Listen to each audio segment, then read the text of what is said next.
Mu kukiriziganya okwatuukiddwako, Uganda Revenue Authority ewadde amagezi akakiiko akaddukanya ekisaawe ky'e Nakivubo okusasula obukadde 6 8 eri bawannyondo baayo butasukka wiiki eno bw'aba nga bakugula ekisaawe kino sabbiiti eno.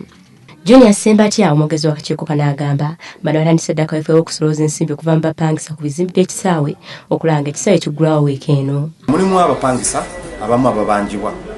era tukiza kulaba nti tufuna ssente ezo ne activities entune ziba zigenda maaso kyamukisa mu bintu kati kigaddwa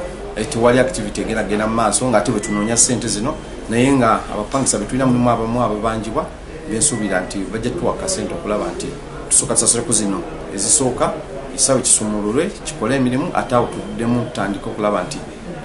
tumalayo ebbanja lino. Bano bagamba ebbanja lisinga basikirasikire era ng'ensimbi okulinnya ennyo zityo kyava ku magoba ageeyongera mu buli kaseera kyokka nga bwe baba baweereddwa omukisa okusasula ensimbi ezo zokka ezibabanjibwa kyandikendeeza obuzibu bwe boolekedde. Ebbanga lino lye tumaze nga tusasula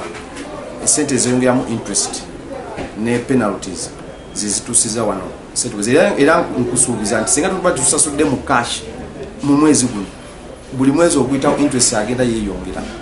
yeeyongera so gwe omulango tukubira gavumenti senga etukkiriza tusasule principal sente zize nyine ez'ebbanja $2,220 tujja kubanga kituwewula ku mukugo ogwo ate ensimbi zino bwe ziba tezisasuddwa URL lisinga bwegenda okugala ekisaawe kyonna nga kw'otadde n'amaduuka galiko ko n'ebizimbe ebiri ku kisaawe kino. Olivia Nakate, WBS TV, Amasunsule.